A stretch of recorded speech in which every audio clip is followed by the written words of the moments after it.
Lição de número 1. Tema da lição: quando as heresias ameaçam a unidade da igreja. Texto áureo: Judas 3, uma vez que Judas só tem apenas um capítulo. Judas, irmão do Senhor. O seu livro se encontra entre Apocalipse e 3 de João. Trata-se de um livro ou carta, melhor dizendo, universal. Ou carta geral. Ele fala o seguinte aqui: Amados, procurando eu escrever-vos com toda a diligência acerca da comum salvação, tive por necessidade escrever-vos e exortar-vos a batalhar pela fé que uma vez foi dada aos santos. A fé foi dada aos santos. Santo no sentido de separado, de consagrado. Santo no sentido de povo de Deus, diria o apóstolo Pedro. Nação santa, sacerdócio real, povo de propriedade exclusiva de Deus. Jesus, metaforicamente, chamou de ovelhas, chamou também de trigo, peixes bons, etc. Paulo fala faz referência como sendo o templo do Espírito Santo, lavoura de Deus, casa de Deus, e assim por diante. Então, esse povo santo recebeu essa fé, a fé nos ensinamentos da palavra de Deus. A fé para crer nas doutrinas de Deus, nas escrituras sagradas, do Gênesis ao Apocalipse, especialmente as doutrinas neotestamentárias. Doutrina da salvação, da justificação, da adoção de filhos, doutrina da regeneração, da volta de Jesus, da trindade, da divindade de Cristo, do juízo final, do arrebatamento da igreja e assim por diante. Introdução e comentário. Heresias são crenças e práticas contrárias ao pensamento bíblico, pois elas distorcem os pontos principais da doutrina cristã, confrontam o cristianismo histórico e criam um problema para as igrejas e as famílias. As heresias da atualidade são as mesmas da antiguidade, mas com uma roupagem nova, que foram rejeitadas pelos apóstolos e primeiros cristãos, pois nada há novo debaixo do sol. Eclesiastes 1:9. O presente trimestre tem por objetivo mostrar referencial doutrinário da fé cristã, levando-o a reconhecer de longe as heresias. Esta primeira lição é um estudo sobre o problema das heresias nas igrejas e nossa responsabilidade na defesa da fé. Heresias ou seitas são termos sinônimos. O sentido etimológico de heresias é escolha ou opção. Ou seja, a Bíblia diz que nós fomos escolhidos por Jesus Cristo para a salvação. Agora que nós fomos escolhidos por Jesus Cristo para a salvação, nós devemos escolher servir a Deus, servir a Jesus Cristo. De acordo com Josué, capítulo de número 24, versículos 22 e 24, é dito que nós devemos servir ao Senhor. Escolher servir ao Senhor. No versículo 15, ele vai declarar: eu e minha casa serviremos ao Senhor. Ele escolheu, juntamente com sua casa, servir ao Senhor. Então, nós não temos que escolher ensinamentos falsos, religiões falsas, heresias e seitas, filosofias falsas. Nós temos que escolher Jesus. Isto é, escolher servir a Jesus. Escolher servir a Jesus segundo a sua palavra, segundo as escrituras sagradas, segundo as doutrinas sagradas encontradas na Bíblia. Porque nós fomos escolhidos para isto. João 15, versículo 16. Não foi vós que escolhestes a mim, mas eu vos escolhi a vós, para que vades e deis frutos. A Bíblia fala que certa feita Jesus esteve na casa de Pedro. A sogra de Pedro estava acamada, ardendo em febre. Jesus a curou e automaticamente, depois de curada, ela passou a servir a todos. Nós fomos chamados para servir ao Senhor. Josué 24, 22 diz o seguinte: Josué disse ao povo: sois testemunhas contra vós mesmos de que escolhestes o Senhor para servir. E disseram: nós o somos. Versículo 24. Disse o povo a Josué: ao Senhor nosso Deus serviremos e obedeceremos a sua voz. No versículo 15, o Josué faz essa declaração: porém, se vos parece mal servir ao Senhor, escolhei hoje a quem servais.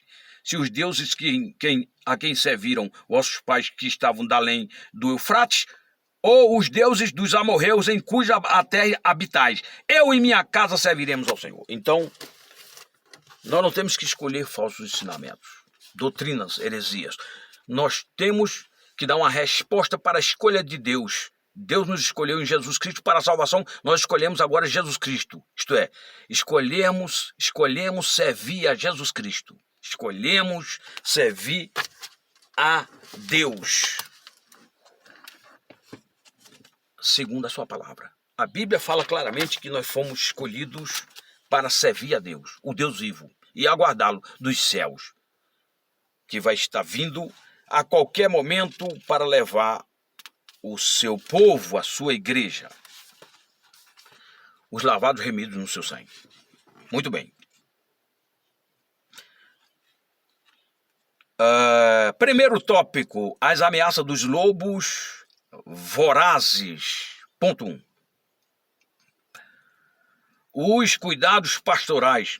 Os anciãos mencionados no versículo 17 são chamados de bispos nessa passagem, e ao dizer que eles foram constituídos pelo Espírito Santo para apacentar a igreja de Deus, mostra que eles são pastores.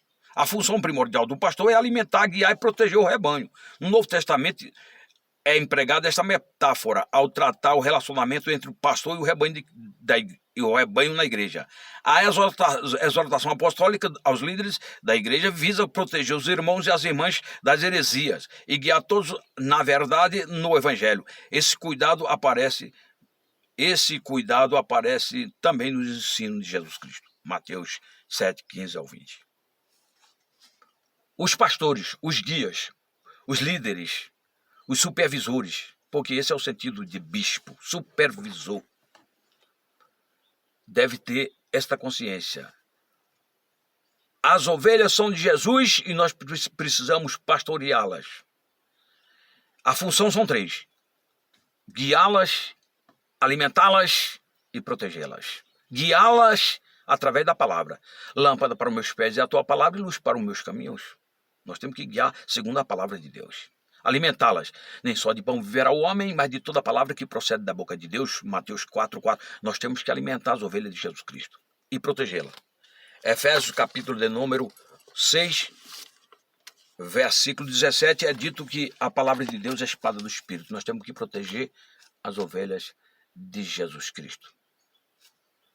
Então é isso. O Paulo aqui escrevendo a Timóteo, 1 Timóteo, capítulo de número 4. 1 Timóteo, capítulo de número 4, versículo 16. Tem cuidado de ti mesmo e da doutrina. Tem cuidado de ti mesmo e da doutrina. Continua nestes deveres, porque fazendo assim salvarás tanto a ti mesmo como aos teus ouvintes, as ovelhas. Nós temos que tomar cuidado com nós mesmos e cuidado com aqueles que estão sob a nossa liderança. E alimentá-los, guiá-los e protegê-los à luz das Escrituras. Ponto 2. Depois da minha partida. Essa expressão é uma palavra profética, pois o apóstolo não está apenas referindo à sua morte, mas também ao avanço dos hereges no seio da igreja, depois do período apostólico, no futuro. Paulo usa a linguagem metafórica para identificar os falsos doutrinadores, lobos cruéis ou lobos vorazes. O apóstolo Pedro, depois de ensinar que o Espírito Santo inspirou os profetas do Antigo Testamento, mostrou que a presença do verdadeiro ensino nem sempre é suficiente para impedir a manifestação do falso. Tanto que, ao falar a respeito dos profetas legítimos dentro dos hebreus, ressaltou que também havia entre o povo falsos profetas, como haviam de surgir com o tempo no meio da igreja, falsos mestres, de acordo com 2 de Pedro 2, versículo 1. Na verdade, eles já estavam presentes no período apostólico, Gálatas 1:7, Colossenses 2:8 e Judas 4. Então, o Paulo estava preocupado com a manifestação desses falsos ensinadores, falsos profetas, falsos doutores, falsos apóstolos. Pedro aqui ele fala em 2 de Pedro 2:1 o seguinte: também houve entre o povo falsos profetas, como entre vós haverá também falsos doutores, que introduzirão encobertamente heresias de perdição, negarão o Senhor que os resgatou, trazendo sobre si mesmo repentina perdição. Heresias, seitas, falsos ensinos, a ponto de negar o próprio senhorio de Jesus, que os resgatou. Jesus resgatou o indivíduo, Jesus salva o indivíduo, e o indivíduo se apostata, se rebela contra o seu Senhor e se torna um falso cristão, um falso profeta, um falso ensinador. Deus tem a misericórdia e nós temos que defender a fé nas Escrituras Sagradas, nos ensinos da Palavra de Deus, nas doutrinas da Palavra de Deus, nas inúmeras doutrinas que nós temos nas Escrituras Sagradas. Nós temos que defender. Divindade de Cristo, trindade, segunda vinda de Cristo, adoção, justificação, regeneração, salvação, juízo final. Nós temos que defender tudo isso. Ponto 3. A origem dos falsos mestres. 2 pontos surpreendentes nessa parte discursa nos chamam a atenção. 2 pontos surpreendentes nessa parte do discurso nos chamam a atenção. Primeiro, os lobos vorazes. Surge dentro da própria igreja, dentre vós mesmo. E segundo, se levantaram homens que falarão coisas perversas para atrair os discípulos para si. Os discípulos deles ainda estão por aí. Entre eles estão os que posicionam acima das Escrituras, os quais, sem o menor pudor espiritual, usam as redes sociais, usam as redes sociais para corrigir a Bíblia e discordar abertamente dos profetas e dos apóstolos bíblicos. Tais pessoas consideram seus discursos modernos e a mensagem da Bíblia desatualizada. Em razão disso, oferece um novo evangelho, segundo aos Coríntios 11, 13 ao 15. Em face disso, vemos a importância de estudar um campo da teologia denominado de apologética, para orientar os crentes nos nossos dias. Muito bem. Então, os falsos mestres, os falsos ensinadores, estão na própria igreja, no próprio seio da igreja, além daqueles que estão fora. O Paulo fala que está no seio da igreja porque muitos se dizem cristãos, fazem parte das suas respectivas denominações, no entanto, são cristãos apenas nominais, porque negam as doutrinas essenciais das Escrituras Sagradas. E nós que temos a sensibilidade moral e espiritual de continuarmos vivendo em submissão a Deus e a sua palavra, temos que defender aquilo que cremos. Vamos então agora ao segundo tópico. O tema é: o que é apologética? Ponto 1. Definição. Apologética cristã é a defesa lógica racional da fé cristã de suas práticas doutrinárias. O termo vem do substantivo grego apologia, que literalmente significa defesa. Todos nós somos um apologeta, no sentido mais restrito. Ou seja, todos nós que cremos em Deus, na sua palavra, temos que defender aquilo que cremos. Daí a importância de aprendermos, como diria Pedro lá em 2 de Pedro 3:18. Antes, crescei na graça e no conhecimento do nosso Senhor e Salvador Jesus Cristo. A segunda de Pedro a carta 2 de Pedro, carta universal ou geral do 2 de Pedro, tem 3 capítulos.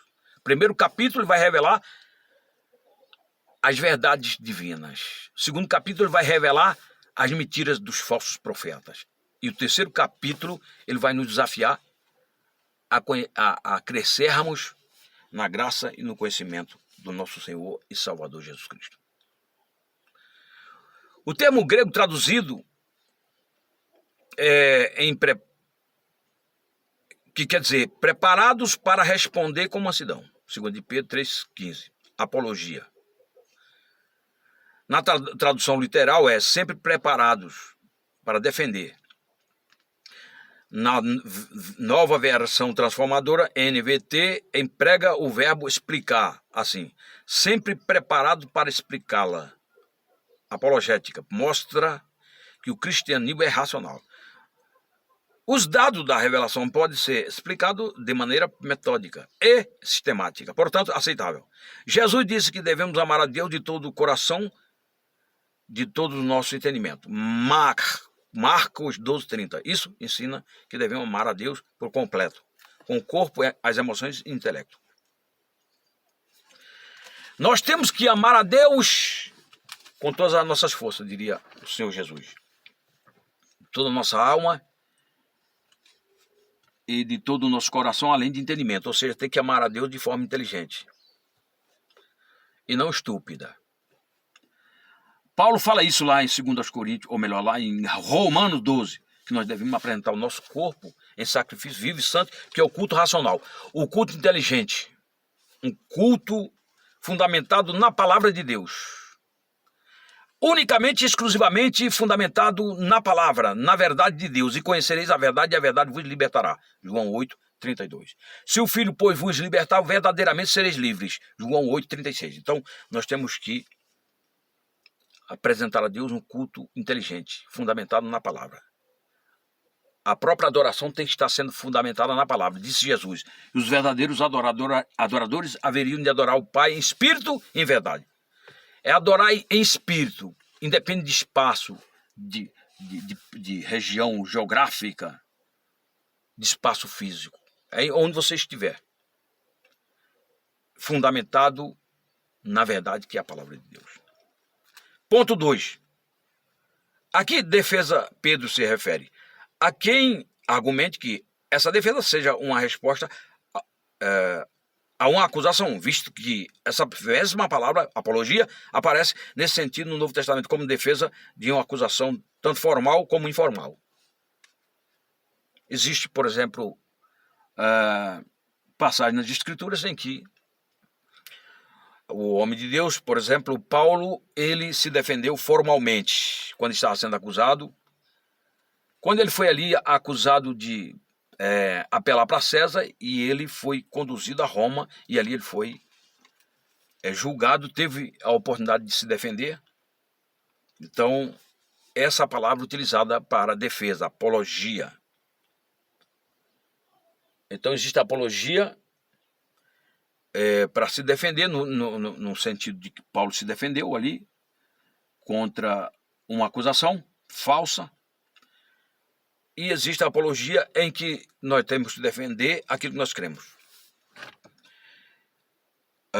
Ele fala também sobre a defesa, o que foi constituído para a defesa do Evangelho, que seria uma apologia, uma defesa informal. Muito bem. Fala do bom testemunho cristão que serve para provar a inocência das acusações contra os crentes, mas não parece ter esse o caso, porque a defesa, a resposta ou a explicação nessa passagem é sobre a razão da fé dos cristãos, e isso diz respeito à doutrina cristã. Ainda que Pedro esteja se referindo à resposta ou uma acusação formal, um ambiente hostil não deixa de ser oportunidade para a defesa da fé cristã, como aconteceu com o apóstolo Paulo diante do Festo, em Atos 26, 24 e 25, e de Agripa, na mesma audiência, Atos 26, 27 e 29. Enfim, são 2 tipos de apologia ou de defesa, formal ou informal. Você pode se defender formalmente, no caso de Paulo, em relação às acusações que estavam sendo feitas contra ele, e ele estava se defendendo judicialmente perante um tribunal, ou se defender do ponto de vista teológico, diante de uma discussão, de um debate. Você tem que defender aquilo que você crê. Seria uma defesa informal. Você está defendendo aquilo que é a palavra de Deus, aquilo que são as escrituras sagradas. Ponto 3. Por que devemos combater as heresias? Para a defesa própria, número 1. Os cristãos devem estar informados daquilo que os vários grupos ensinam, a saber, a forma de refutá-los biblicamente. Nós temos que, em discussões, em debates, especialmente hoje nas redes sociais, nós temos que defender aquilo que cremos. Fazer apologia, que é justamente a defesa da fé.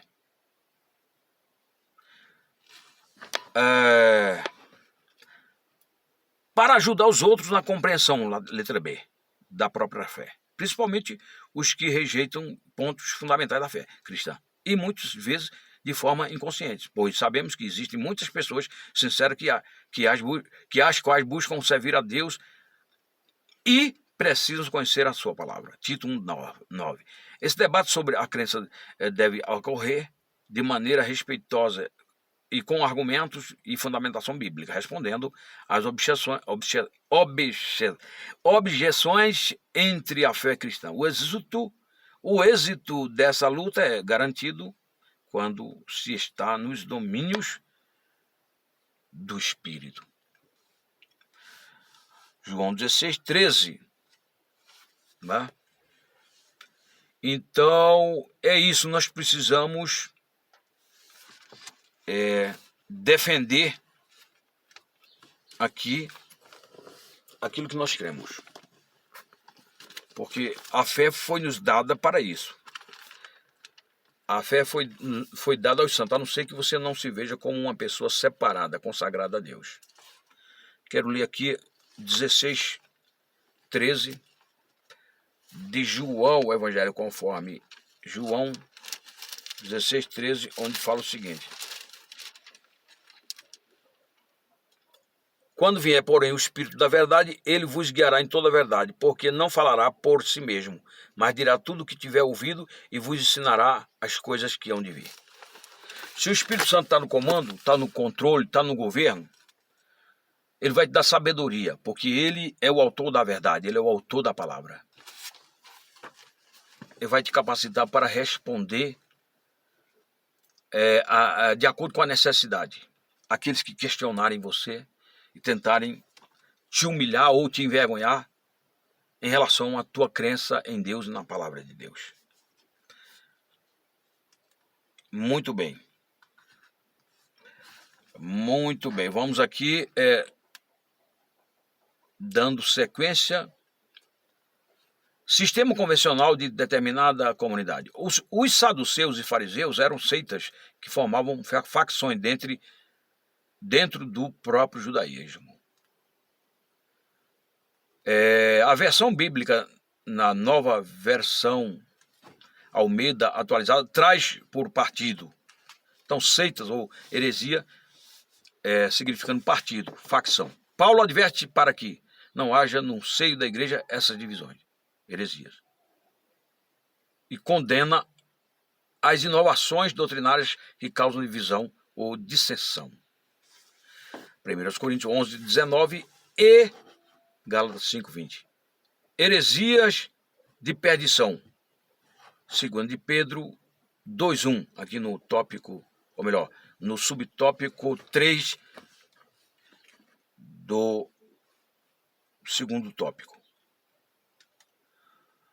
Diz assim: é nessa passagem que a hereses apresenta o sentido do erro doutrinário como heresia propriamente dita. No campo teológico que nós conhecemos hoje, as heresias distorcem os pontos principais da doutrina cristã. no que diz respeito a Deus, Trindade, o Senhor Jesus Cristo, o Espírito Santo, ao ser humano, natureza, pecado, salvação, origem e destino, aos anjos, a igreja, as escrituras sagradas, etc. O mais grave erro é quando diz respeito à divindade, interfere na salvação, pois não existe salvação sem Jesus.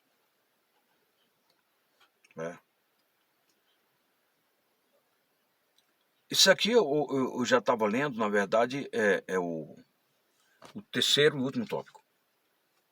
Muito bem, aqui o comentarista, ele vai fazer uma advertência a respeito das heresias, que tem como principal propósito atacar especialmente a divindade de Cristo. A doutrina da salvação, a doutrina da Trindade, que aliás são, na maioria dos debates nas redes sociais aí, envolve mais isso. Se Jesus é Deus ou não, se o Espírito Santo, o Pai e o Espírito Santo é uma doutrina bíblica, o Pai, o Filho e o Espírito Santo, etc. E a salvação sendo colocada em xeque nos debates aí. Se a salvação é apenas unicamente pela graça, ou é graça mais obras, ou se temos que guardar os mandamentos da lei de Moisés, é num contexto desses questionamentos que as discussões se desenvolvem e acontecem. Eu pulei uma parte aqui, gostaria de voltar aqui. Seitas e heresias. A palavra aireses, no Novo Testamento grego, é traduzido como seita ou heresias. É verdade que o cristianismo foi também chamado de seita, mas por não cristãos, pessoas que não conheciam as verdades do Evangelho de Cristo e que se opunham a ele. Até hoje, o cristianismo é chamado, as religiões que compõem o cristianismo, na maioria das vezes, são chamadas de seitas, por aqueles que não conhecem a palavra. Aí diz assim, é usado para designar as religiões heterodoxas. É um termo já desgastado, trazendo em si muitas vezes um tom pejorativo. Por isso, devemos saber quando aplicá-lo. Muito bem, vamos aqui à conclusão. Os apóstolos responderam aos opositores da fé cristã, lançaram a base da nossa teologia. Todos os escritos do Novo Testamento mostram essa luta acirrada contra as falsas doutrinas. É, pois, a tarefa da igreja atual batalhar pela fé, uma vez foi dada aos santos. Judas 3. Finalmente, finalizamos com a seguinte pergunta, por reflexão, ou para reflexão. Estamos a fazer pela verdade o que esses agentes da heresia fazem pela mentira?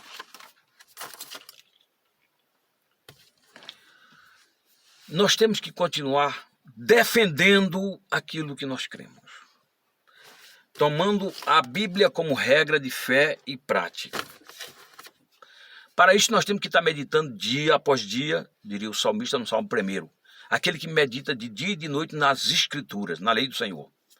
É como a árvore plantada junto às correntes das águas, cujas as folhas não murcham nem caem, e tudo quanto fizer prosperará. Nós vamos prosperar, inclusive, nos debates, nos embates, sempre que nós nos depararmos com pessoas querendo contradizer a fé que nós temos em Deus e na sua palavra. Cada um de nós, individualmente, somos um apologeta. Nós precisamos, portanto, defender aquilo que nós cremos. Temos que ser fiéis na condição de homens e mulheres de Deus, porque a Bíblia diz que Deus, ele é fiel, e nós temos que responder também a essa essência divina, fidelidade, responder em fidelidade também. Deus nos abençoe. Se não é inscrito, se inscreve.